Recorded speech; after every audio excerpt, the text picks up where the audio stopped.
Hello students, I am Akshay Siddiqui and welcome to Gold Audio Education. Today we are going to start part 2 of chapter 2, class 9, book Beehive, and the name of our chapter is The Shehnai of Bismillah Khan. तो हम इस chapter में पढ़ेंगे उस्ताद बिस्मिल्लाह खान साहब के बारे में। इनको हम सब लोग जानते हैं। He was the most famous shehnai player of our country India. तो चलिए स्टार्ट करते हैं चैप्टर को। मैं आपको इस चैप्टर की समरी दूंगी और कुछ नोट्स जो क्विक रिवीजन में आपकी हेल्प करेंगे। तो चलिए स्टार्ट करते हैं। Ustad Bismillah Khan was great shehnai player. He belongs to a family of professional musicians. Ustad Bismillah Khan, जैसे मैंने आपको बताया कि ग्रेट शहनाई प्लेयर थे, वो एक ऐसी फैमिली से बिलोंग करते थे जिनका प्रोफेशन ही म्यूज़िक था। He was attracted towards Shehnai at the age of 3 and through his hard work brought it onto the classical stage. तो जो उस्ताद बिस्मिल्लाह खान थे वो जो है शहनाई की तरफ अट्रैक्ट होने लगे थे, यानी कि उसकी तरफ आकर्षित होने लगे थे जब वो 3 इयर्स के थे। तो जो उनकी मदर थी वो उनको उनके अपने साथ उनकी नानी के घर लेके जाती थी, और जो उनके मामा थे वो भी बहुत अच्छे शहनाई प्लेयर थे। तो वो उनको सुनते थे और उनकी तरफ अट्रैक्ट होने लगे थे। और जो है फिर उन्होंने इतना उस पर मेहनत करी, इतनी हार्डवर्क करी कि उससे उन्होंने अलग अलग राग बनाए और उसके बाद उसको वो क्लासिकल स्टेज तक ले गए। उन्होंने इंस्ट्रूमेंट को क्लासिकल स्टेज पे परफॉर्म किया। I story goes on about the origins of shehnai. Shehnai के ओरिजिन्स पे जाती है, मतलब शहनाई की शुरुआत कहाँ से हुई, जो शहनाई की हिस्ट्री है कि शहनाई बनी कैसे।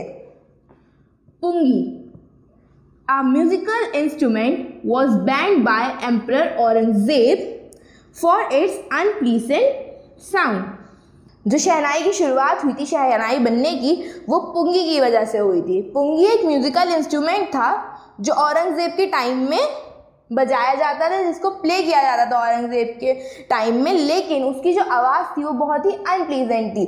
उसको सुन के किसी को खुशी नहीं होती थी, तो इसलिए औरंगजेब ने उसे बैन कर दिया था कि मेरी रॉयल्टी में ये नहीं बजाई जाएगी, क्योंकि उसका साउंड अनप्लीजेंट था। अनप्लीजेंट मतलब जो सुनने में अच्छा ना लगे। तो फिर क्या हुआ, हम आगे देखते हैं कि शहनाई कैसे बनी। अगर आपको इसका स्क्रीनशॉट करना हो तो आप स्क्रीनशॉट कर सकते हैं, या नोट करना हो तो नोट भी कर सकते हैं।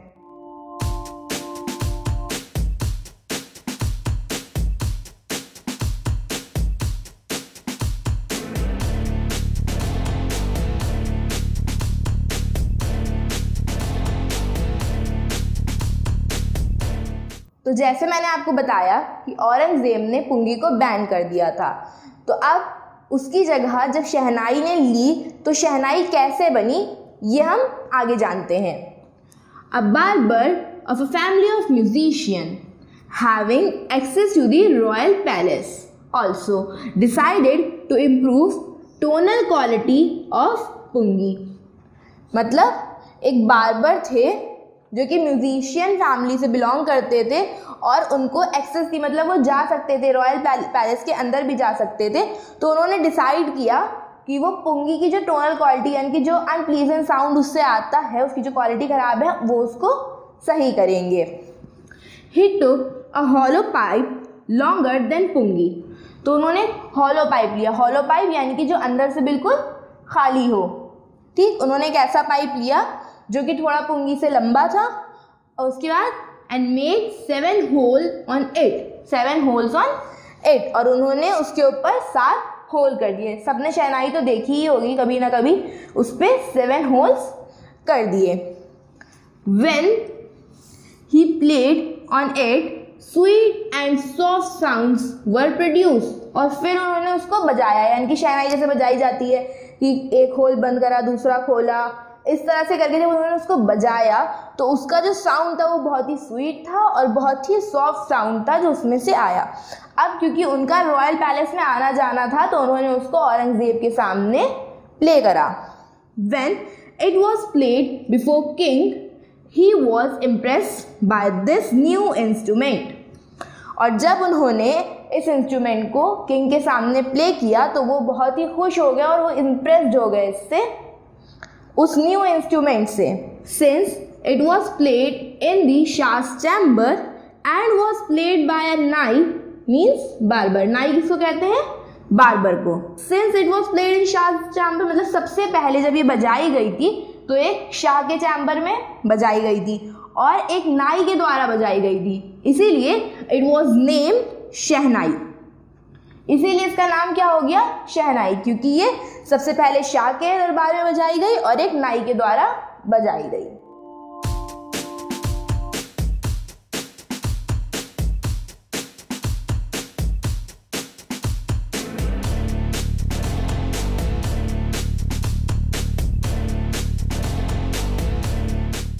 चलिए आगे देखते हैं। The sound of shehnai is considered auspicious. जो शहनाई का साउंड था वो ऑस्पिशियस माना लोगों ने। ऑस्पिशियस मतलब क्या होता है? शुभ। तो क्या हुआ उसके बाद? The shehnai was part of the नौबत। नौबत क्या है? नौबत a group of 9 traditional musical instrument. नौबत किसको कहते हैं? 9 ट्रेडिशनल म्यूजिकल इंस्ट्रूमेंट्स जो हैं उनके ग्रुप को नौबत कहा जाता है। ठीक है, तो शहनाई भी उसका एक पार्ट बन गया। और नौबत कहाँ होता है? नौबत found in the royal courts. Royal courts यानी कि जो राजा महाराजाओं के जो दरबार हुआ करते थे उनमें पाए जाते थे नौबत। नौबत यानी कि जो ग्रुप होता है पूरा इंस्ट्रूमेंट्स का, उसमें शहनाई को भी जोड़ लिया गया क्योंकि उसकी आवाज़ जो थी वो शुभ मानी गई और बहुत ही स्वीट और सॉफ्ट साउंड था उसका। It was played only in temples and wedding. और उसके बाद ये सिर्फ टेम्पल्स में और वेडिंग्स में प्ले किया जाने लगा क्योंकि ये ऑस्पिशियस होता है, जैसे मैंने आपको बताया। Ustad Bismillah Khan brought it on to the classical stage. ये मैं आपको पहले ही बता चुकी हूँ कि जो उस्ताद बिस्मिल्लाह खान साहब थे वही उसको क्लासिकल स्टेज तक ले गए शहनाई को, वरना ये सिर्फ वेडिंग्स में और टेम्पल्स में बजाया जाता था। He invented many ragas and played them on shehnai. और उन्होंने बहुत सारे राग, जैसे हमने सुना होगा कि तानसेन जी जो थे वो राग बजाते थे, राग मेघ, राग दीपक, इस तरह से उन्होंने बहुत सारे राग बनाए, इन्वेंट किए और उसके बाद उन्हें शहनाई पे प्ले किया। आपको अगर इसका स्क्रीनशॉट लेना हो तो आप इसका स्क्रीनशॉट ले सकते हैं, नोट करना हो तो आप इसे नोट कर सकते हैं।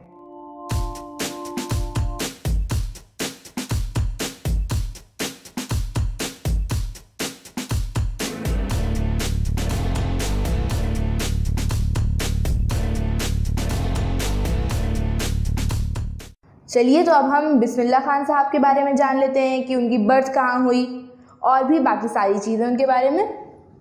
बिस्मिल्लाह Khan was born on March 21, 1916 in a musician family of Rasool Bakhsh Khan. Bismillah Khan की बर्थ 21 मार्च को 1916 में एक म्यूजिशियन फैमिली में हुई थी। किसकी फैमिली में? रसूल बख्श खान की फैमिली में, जो कि एक शहनाई नवाज थे। Shehnai nawaz of Bhojpur king's court in Dumraon Bihar. Rasool Bakhsh Khan कौन थे? उनके ग्रैंडफादर थे, जो कि क्या थे? एक शहनाई नवाज थे भोजपुर किंग के कोर्ट में डुमराव में, जो जगह बिहार में है इस time. Father Paigambar Bakhsh was also great shehnai player. और जो उनके फादर थे पैगंबर बख्श, वो भी एक बहुत बड़े शहनाई प्लेयर थे, बहुत अच्छे शहनाई प्लेयर थे। तो उनकी बर्थ कब हुई थी ये डेट आप याद रखिएगा, 1 मार्कर क्वेश्चन में ये आ सकता है। हिज मैटरनल अंकल अली बख्श गेव हिम शहनाई लेसन्स। अब मैटरनल अंकल यानी कि मम्मी की तरफ के, यानी कि मामा उनके जो थे अली बख्श, उनसे उन्होंने शहनाई के लेसन्स लिए कि शहनाई को कैसे बजाया जाता था। He practised playing shehnai at Balaji and Mangla Maiya temple and on the bank of the river Ganga. तो उन्होंने जो अपनी शहनाई बजाने की प्रैक्टिस करी वो बालाजी टेम्पल में, मंगला मैया टेम्पल में और गंगा रिवर के पीछे साइड पे बैठ के वो उसकी प्रैक्टिस करते थे। वो घंटों यहाँ प्रैक्टिस किया करते थे ताकि उनकी शहनाई और अच्छी हो जाए और अच्छी हो जाए, वो और अच्छे से शहनाई को बजाने लगे। और जब वो यहाँ टेम्पल में बजाने जाते थे शहनाई अपने मामा के साथ, तो उनको प्रसाद में एक बड़ा सा लड्डू भी दिया जाता था।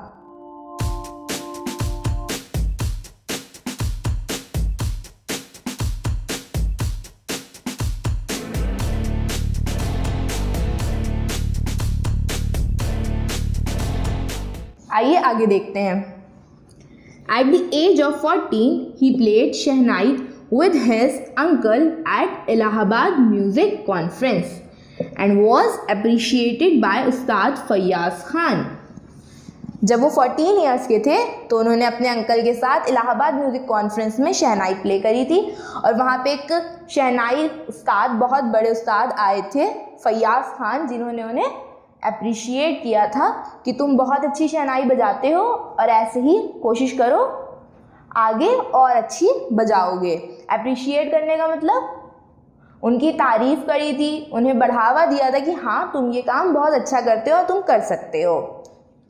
He often played shehnai at All India Radio Lucknow since its opening in 1938। और उसके बाद उन्होंने ऑल इंडिया रेडियो जब लखनऊ में खुला था 1938 में, जब ऑल इंडिया रेडियो लखनऊ में खुला तो उन्होंने वहाँ पे भी शहनाई सबसे पहले उन्होंने बजाई। और उसके बाद वो वहाँ पे, क्योंकि लोगों को उनको रेडियो पे सुनना पसंद था, शहनाई लोग सुनना पसंद करते थे, इसलिए वो वहाँ शहनाई बजाने लगे। Bismillah Khan was the first Indian to greet the nation with his shehnai on 15 August 1947 in राग काफ़ी। बिस्मिल्लाह खान साहब जो थे वो पहले ऐसे इंडियन थे जिन्होंने पूरे नेशन को शुभकामनाएं दी थी, ग्रीट किया था अपनी शहनाई की आवाज़ से 15 अगस्त 1947 को, यानी कि इंडिपेंडेंस डे को राग काफ़ी द्वारा। मतलब उन्होंने इंडिपेंडेंस डे वाले दिन राग काफ़ी प्ले किया था और पूरे नेशन को शुभकामनाएं दी थी, क्योंकि शहनाई की आवाज़ ऑस्पिशियस मानी जाती है, यानी कि शुभ मानी जाती है। अगर आपको इसका स्क्रीनशॉट करना हो तो आप स्क्रीनशॉट कर सकते हैं, नोट करना हो तो नोट कर सकते हैं।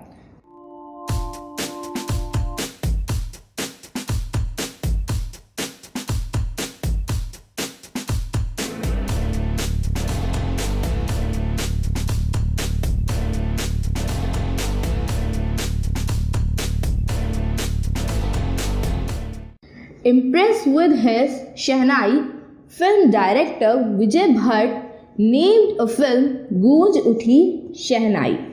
उनकी शहनाई बजाने के तरीके से, उनकी शहनाई की आवाज़ से इम्प्रेस होकर एक फ़िल्म डायरेक्टर थे जिनका नाम था विजय भट्ट। उन्होंने एक फ़िल्म बनाई और उस फिल्म का नाम रखा Goonj Uthi Shehnai. Bismillah Khan composed a hit song Dil Ka खिलौना है टूट गया। और बिस्मिल्लाह खान ने उस फिल्म में एक गाना कंपोज किया था जो कि नेशन वाइड हिट रहा, मतलब एक हिट सॉन्ग था और इसका नाम क्या था? दिल का खिलौना है टूट गया। और इसके बाद इन्होंने एक और कन्नड़ फिल्म थी जिसका नाम था सनाधि अपन्ना, उसकी भी म्यूज़िक कंपोज करी। लेकिन इसके बाद क्या हुआ? But artificiality and glamour of films could not attract him for long।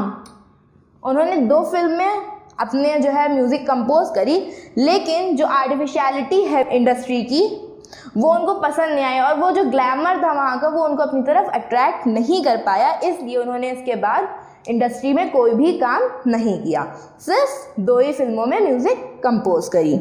आपको अगर इसका स्क्रीनशॉट लेना हो तो आप स्क्रीनशॉट ले सकते हैं, नोट करना हो तो नोट कर सकते हैं। फिर हम आगे देखेंगे।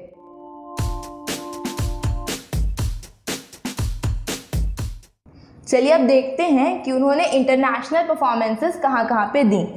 इंटरनेशनल परफॉर्मेंसेस, किंग जाहिर Shah of Afghanistan presented priceless Persian carpets after his performance. मतलब वो अपनी सबसे पहली इंटरनेशनल परफॉर्मेंस जो देने गए थे वो अफगानिस्तान गए थे किंग जाहिर शाह के सामने प्रेजेंट करने के लिए, और उन्होंने उनको गिफ्ट्स में क्या दिया था? प्राइसलेस पर्शियन कार्पेट्स, यानी कि बेशकीमती, जिनकी मतलब अनमोल, जिसको कहते हैं अनमोल पर्शियन कार्पेट्स उन्हें गिफ्ट करी थी उनकी परफॉर्मेंस के बाद। First Indian to invited to perform at the prestigious Lincoln Center hall in the USA, और वो फर्स्ट इंडियन थे जिनको लिंकन सेंट्रल हॉल यूएसए में परफॉर्म करने के लिए बुलाया गया था। Took part in Cannes art festival and in the Osaka trade fair, और उन्होंने कैनस आर्ट फेस्टिवल और ओसाका ट्रेड फेयर में भी पार्टिसिपेट किया। An auditorium in Tehran was named after him, और तेहरान जो कंट्री है वहाँ पे एक ऑडिटोरियम है जिसका नाम भी उनके नाम पर रखा गया है। तहर मॉस्की उस्ताद बिस्मिल्लाह खान। क्या नाम रखा गया है उस ऑडिटोरियम का? तहर मौसीकी उस्ताद बिस्मिल्लाह खान। ये देखो जो उनके इंटरनेशनल अपीयरेंसेस, और हम अब इसके बाद देखेंगे कि उनको क्या क्या अवार्ड्स मिले हैं। He was honoured by the Padmashri, Padma Bhushan, Padma Vibhushan and in 2001 India's highest civilian award the Bharat Ratna.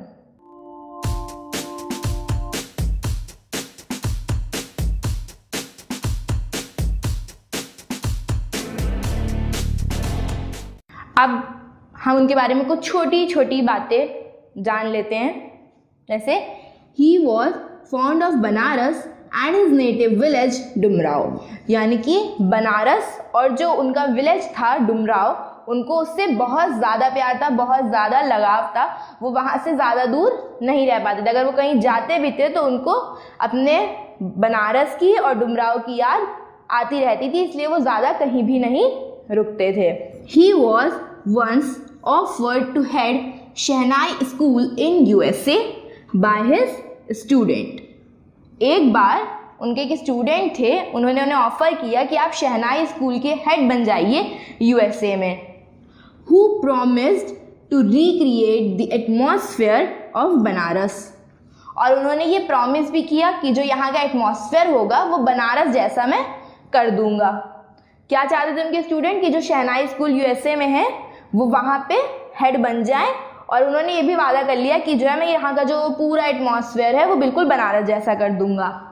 But he refused asking if he could transport river Ganga also, पर उन्होंने इस ऑफर को रिफ्यूज कर दिया ये कहते हुए, क्या तुम यहाँ पे रिवर गंगा को ट्रांसफर कर पाओगे, ला पाओगे यहाँ पे, उसको ट्रांसपोर्ट कर पाओगे वहाँ से? ये कहते हुए उन्होंने इस ऑफर को भी रिफ्यूज कर दिया कि वो वहाँ के हेड नहीं बनेंगे। His life is a perfect example of rich cultural heritage of India। मतलब जो उनकी लाइफ है वो एक परफेक्ट एग्जाम्पल है इंडिया के कल्चरल हेरिटेज, यानी कि सांस्कृतिक विरासत की। यानी कि जो इंडिया का कल्चर है, जो संस्कृति है इंडिया की, वो उनकी लाइफ में शो होती है कि जो उनका जीने का तरीका था या जो कुछ भी था उससे वो सब पता चलता है। And in the last he died at the age of 90 on 21 August 2006, और उनकी डेथ कब हुई थी? 21 अगस्त 2006 को, जब वो 90 ईयर्स के थे। आई होप जो भी मैंने आपको समझाया है वो आपको अच्छे से समझ में आया होगा। अगर आपको ये वीडियो पसंद आई हो तो इसे लाइक करिए, शेयर करिए, और इस वीडियो से रिलेटेड कोई भी डाउट हो तो आप कमेंट सेक्शन में मुझसे पूछ सकते हैं, आई विल आंसर। और अगर आपने चैनल को अभी तक सब्सक्राइब नहीं किया है तो चैनल को तुरंत ही सब्सक्राइब करें। Okay, bye bye. और हाँ, बेल आइकन दबाना मत भूलिएगा ताकि जब भी मेरी कोई नई वीडियो आए तो आपके मोबाइल की भी घंटी बजे।